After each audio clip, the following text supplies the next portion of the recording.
Bitcoin की analysis video में आप सभी का स्वागत करता हूं दोस्तों। एफटीएक्स ने बैंक्रप्सी फाइल सबमिट कर दिया चैप्टर 11। इसका इफेक्ट क्या पड़ सकता है मार्केट के अंदर डिटेल में डिस्कस करूंगा। चैप्टर 11 बैंक्रप्सी क्या होता है, सारा चीजें बताने वाला, प्लस टेक्निकली बताने वाला। बिटकॉइन का प्राइस नेक्स्ट पॉसिबल मूव क्या हो सकता है, क्योंकि देखेंगे तो बिटकॉइन में बेरिश पैटर्न के अंदर, जिसको पेनेंट पैटर्न बोलते हैं, और इसके अकॉर्डिंग प्राइस इस वाले सपोर्ट जोन पे आ सकता है, तो इसको डिटेल में डिस्कस करूंगा दोस्तों। बिटकॉइन का नेक्स्ट पॉसिबल बॉटम क्या हो सकता है, और बैंक्रप्सी दोस्तों क्या होती है, इसको डिटेल में आपको डिस्कस करूंगा। काफी सारे लोग बताए हैं यूट्यूब के अंदर, लेकिन अपने हिसाब से कुछ बताने की कोशिश करूंगा कि क्या ये यूजर्स के हित में है या कंपनी के हित में है। तो हे दोस्तों, आपका भाई अनिस बात कर रहा हूं। चैनल पे पहली बार आए हैं तो चैनल को सब्सक्राइब करके नोटिफिकेशन ऑल पे सेट कर लें, ताकि क्रिप्टो की लेटेस्ट अपडेट सबसे पहले मिल पाए। और हमारे टेलीग्राम चैनल को ज्वाइन नहीं किया तो मेरे भाई जल्दी से ज्वाइन कर लो, लिंक डिस्क्रिप्शन बॉक्स में, कमेंट बॉक्स में टॉप पे। यहाँ पे होता क्या, मार्केट की लेटेस्ट अपडेट आपको देते रहते हैं, जिससे आप रहोगे अप टू डेट। ठीक है, अब चलता हूँ पॉइंट के ऊपर मेरे भाई। पॉइंट के ऊपर चलने से पहले, इसका एनालिसिस करने से पहले बताना चाहूंगा, सबसे पहले एफटीएक्स के ऑफिशियल ट्विटर अकाउंट से दोस्तों 12 घंटे पहले प्रेस रिलीज होती है, और ये बताई जाती है कि हम बैंक्रप्सी चैप्टर 211 फाइल सबमिट कर रहे हैं यूएस के अंदर। और यहाँ पे 130 दोस्तों कंपनी जो एफटीएक्स से रिलेट करती है, वो भी दोस्तों बैंकरप्ट हो चुकी है, और वो भी बैंक्रप्सी फाइल सबमिट कर रही है यहाँ पर। अब यहाँ पर ध्यान रखो, बहुत ही सावधानी पूर्वक से ये पहले मैनेज करने की कोशिश की है कि हम विड्रॉल दे रहे हैं यूएस के अंदर वगैरह वगैरह पे, सब जगह बता रहे थे कि हम विड्रॉल, जैसे यूएस के अंदर तो विड्रॉल मिल रही थी। अब एफटीएक्स यूएस, एफटीएक्स वर्ल्ड और बाकी सारे 130 जो इंक्लूडेड कंपनी है इनके साथ से दोस्तों, वो सारे के सारे बैंकरप्ट हो चुकी है। और यहाँ पे कुछ यहाँ पे बताया है कि ये जो दोस्तों है एक्सक्लूडेड है, मतलब इसको इन्होंने एक्सक्लूड नहीं किया, ये अभी भी ठीक ठाक है। लेकिन मेरे हिसाब से लगता है आने वाले टाइम में इनमें भी दिक्कत आ सकती है। एफटीएक्स से रिलेटेड जो भी कंपनीज है उनमें दिक्कत आ सकती है, इनसे रिलेटेड जो भी क्वाइंस है उनके प्रोजेक्ट में दिक्कत आ सकती है, क्योंकि बहुत बड़ा दोस्तों मार्केट के अंदर लगभग 15-16 बिलियन की दोस्तों कंपनी थी, और उसका दोस्तों दिवालियापन होना अपने आप में बहुत ही दुखद समाचार है, और क्रिप्टो स्पेस के लिए सबसे दोस्तों बड़ी बैड न्यूज़ है, और इसका इफेक्ट तो पड़ेगा ही पड़ेगा। यहाँ पर ध्यान से देखना मेरे भाई, इस एक्सचेंज में दिक्कत होने से अब किसी भी एक्सचेंज पे एक ट्रस्ट नाम की कुछ नई चीज़ होती है। आपको एक सिंपल सा चीज़ बताता हूँ, अपने फंड्स को जस्ट आप कोई टोकन अगर बाई करते हो, उसको अपने ट्रस्ट वैलेट में आप रखो। ट्रस्ट वैलेट एक सेफेस्ट चीज़ है वहाँ पे, नहीं तो आप ज़्यादा आपका ह्यूज अमाउंट आप दोस्तों होल्ड करते हो एक्सचेंज के अंदर, तो मेरे हिसाब से आप दोस्तों लेजर वैलेट में रख सकते हो। आपको वो एक अच्छा दोस्तों एक फायदा वाला बात हो जाती है, नहीं तो आप एक्सचेंजेस पे ऐसे ट्रैप हो जाओगे और आप फंड को भी विड्रॉल नहीं कर पाओगे। ठीक है, यहाँ पर देखो तो यहाँ पर क्या हुआ, एसबीएफ बेसिकली किया है दोस्तों, जो एफटीएक्स के सीईओ थे उन्होंने रिजाइन भी कर दिया, इन्होंने ये मेंशन किया। और दोस्तों जो सीईओ नेक्स्ट जो अभी बने हैं वो जॉन जे राय जो है, वो अभी अपॉइंटमेंट किए गए हैं एग्जीक्यूटिव, मतलब चीफ एग्जीक्यूटिव ऑफिसर के रूप में। ठीक है, एफटीएक्स ग्रुप का। तो यहाँ पर ध्यान से रखो, सारा चीज़ें मतलब दाल में काला है, और यहाँ पे ठीक करने की बात अभी भी कर रहे हैं कि हमने दोस्तों लोगों के यूजर के हित के लिए सब चीज़ें किया है। तो कुछ हित नहीं मेरे भाई, ये चैप्टर 11 तो कहने के यूजर्स के हित के लिए है, लेकिन रियलिटी बताऊं तो ये कंपनी के हित के लिए होता है। इसमें साफ साफ दोस्तों बताना चाहूँगा चैप्टर 11 क्या होता है। चैप्टर 11 दोस्तों जो भी मतलब दिवालियापन का रूप होता है, जिसमें देनदार को मतलब व्यावसायिक मामलों, ऋणों और परिसंपत्तिक पुनर्गठन दोस्तों शामिल है, जिसमें क्या होता है पुनर्गठन दिवालियापन के रूप में कंपनी को जाता है, मतलब कंपनी को फिर से पुनर्गठन करने की कोशिश की जाती है, जो कि पॉसिबिलिटी 9 के बराबर होती है। आपको काफ़ी चीज़ें बताऊंगा यहाँ पे। ये chapter 11 bankruptcy allow company to stay in business and restructure its obligation. ठीक है, यानी यहाँ पर सिंपल सा बताया गया कि अपने कंपनी को दोस्तों फिर से चलाने के लिए यहाँ पे सारे के सारे दोस्तों उनको मतलब रीस्ट्रक्चर करने के लिए उनको फैसिलिटीज प्रोवाइड की जाती है, और वो कोशिश करते हैं फिर से रीस्ट्रक्चर करना, मतलब फिर से कंपनी मार्केट में आना।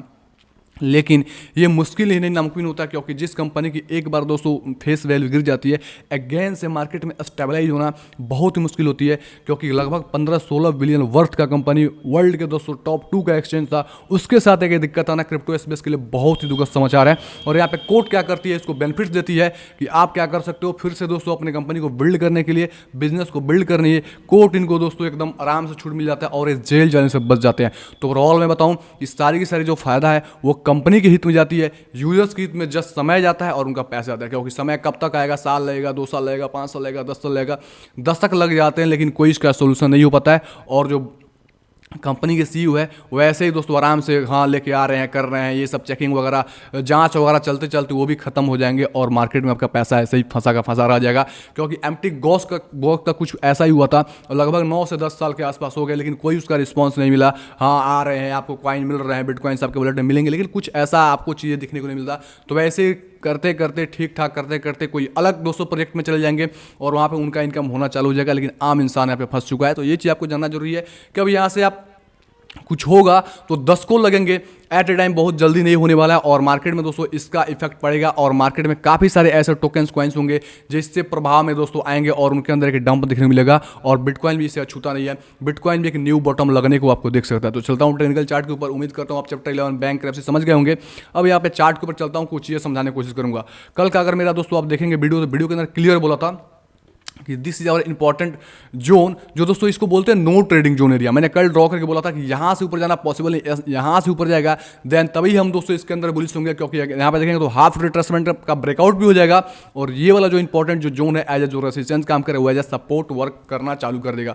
लेकिन देखेंगे तो यहीं पे आके दोस्तों फर्स्ट सेकंड कैंडल यहीं पे दोस्तों रेजिस्टेंस ली और थर्ड कैंडल नीचे बन रही है और ये भी अगेंस्ट से कोशिश करी जो रिसेंट लो लगा है दोस्तों यहाँ पर फिर से अगेंस्ट आने का। तो ये वाली हमें इंपॉर्टेंट के लेवल हो जाती है। तो यहाँ पर अगर बिटकॉइन की प्राइस आती है तो अकॉर्डिंग टू मैं बताऊं तो लॉन्ग टर्म पोर्टफोलियो के हिसाब से बताना चाहता हूं कि आप एक डीसीए कर सकते हो भी बिटकॉइंस के अंदर। मैं कोई अल्ट्स कॉइन यहाँ पे सजेस्ट नहीं कर रहा, आप बिटकॉइन और एथेरियम को दोस्तों कंसिडर कर सकते हो। इसमें मैं डेडिकेटेड वीडियो बनाऊंगा कि आप लॉन्ग टर्म के लिए कौन कौन से ऐसे प्रोजेक्ट को आप छोटे छोटे पार्ट में डिवाइड करके इन्वेस्ट कर सकते हो कि बेयर मार्केट के अंदर एक आपकी स्ट्रॉन्ग दोस्तों पोर्टफोलियो बन जाए कि बुल मार्केट के अंदर आप अच्छे से दोस्तों ट्रेड कर पाओगे और सेल करके पैसे ले पाओगे। होता क्या, लोग तो बुल मार्केट के अंदर बाई करने की कोशिश करते हैं लेकिन रियल इन्वेस्टमेंट होता है बेयर मार्केट के अंदर। ठीक है, अब यहाँ पर ध्यान रखो, ये जो इंपॉर्टेंट सपोर्ट है ये अभी इंपॉर्टेंट काम कर रही है। लगभग मैं बताऊंगा कि एग्जैक्ट जोन बताऊं जो सपोर्ट का, तो ये जोन जो सपोर्ट का होगा जो लो लगा था 15,754 के आसपास का, मतलब ये इंपॉर्टेंट जो लो हमारा लगा था सबसे जो लोएस्ट लो 15,588 का, तो 15,500 से लेके 15,600 से 900 के आसपास की इंपॉर्टेंट सपोर्ट है। इसके आसपास आप लॉन्ग टर्म के लिए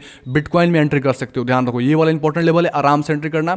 मार्केट में तो ये सपोर्ट ब्रेक होता हमको नजर आ रहा है कि ब्रेक हो सकता है और हम फ्लिप हो सकते हैं 14,000 से लेकर 13,000 का, मतलब $1,000 का जो इंपॉर्टेंट जोन है ये हमारा एक स्ट्रॉन्ग सपोर्ट है। ये सपोर्ट प्रोवाइड कर सकता है और क्यों सपोर्ट प्रोवाइड कर सकता है इसको मैं बताऊंगा। ठीक है, यहां पर देखेंगे तो प्रीवियस टाइम क्या हुआ, इसको थोड़ा चार्ट को मैं जूम करूंगा और बताने की कोशिश करूंगा। इसको वीक में चलूंगा तो और अच्छा से आपको शायद एक्सप्लेन कर पाऊंगा।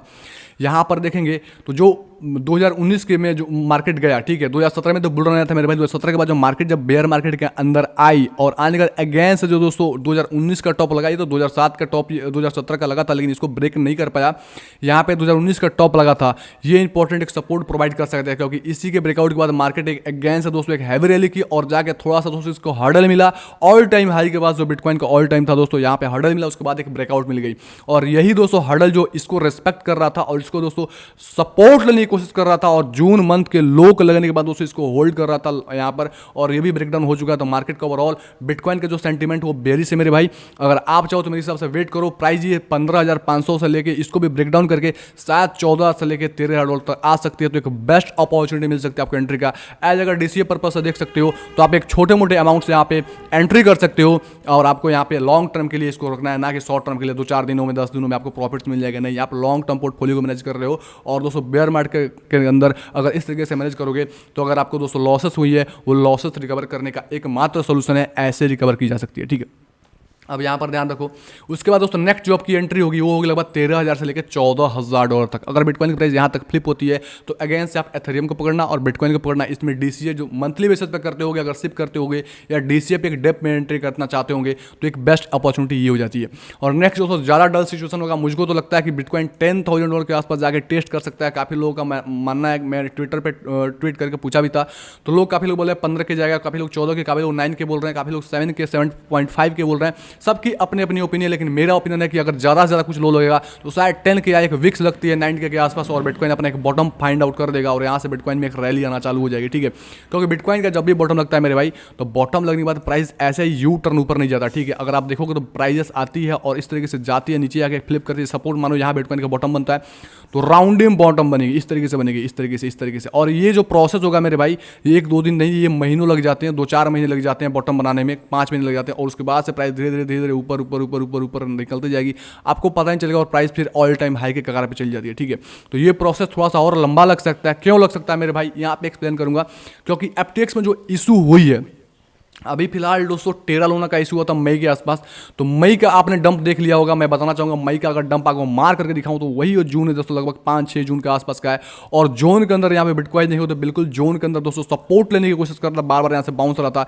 लेकिन जैसे लूना में दिक्कत आई तो देखो बिटकॉइन के अंदर एक हैवी फॉल आया। तो एक प्रोजेक्ट लूना में दिक्कत आने से मेरे भाई इतनी बड़ी फॉल आ सकती है। तो ध्यान रखो भाई, FTX एक वर्ल्ड की सबसे बड़ी एक्सचेंज थी, उसमें दिक्कत आने से एक फॉल दोस्तों जाहिर सी बात है एक लग सकती है, और बिटकॉइन एक नया लो बना सकता है। तो आप इसके लिए बेझिझक रहो। ओवरऑल आपको थिंकिंग बताया, बेयर मार्केट आपके लिए अपॉर्चुनिटी है, हाँ एक लॉन्ग टर्म के लिए अपॉर्चुनिटी है, शॉर्ट टर्म के लिए अपॉर्चुनिटी नहीं है। अगर आप लॉन्ग टर्म के लिए कुछ टोकन इन्वेस्टमेंट अपना करना चाहते हो और अपने पोर्टफोलियो को मैनेज करना चाहते हो तो जस्ट दोस्तों आप वेट करो कि बिटकॉइन आपका जो लेवल है, फर्स्ट एंट्री आपकी होगी 15,300 से लेकर 500 के आसपास, नेक्स्ट एंट्री दोस्तों 14,000 से लेकर 13,000। मैं आपको बार बार रिपीट कर रहा हूँ ताकि आपको कुछ गलती ना करो, क्योंकि लोग बेयर मार्केट में डर जाते हैं, सोचते हैं डंप हो रहा है तो भाई अब एंट्री नहीं करेंगे। जब पंप होना चालू होता है तो फोमो में बाई करके वो नुकसान कर देते हैं।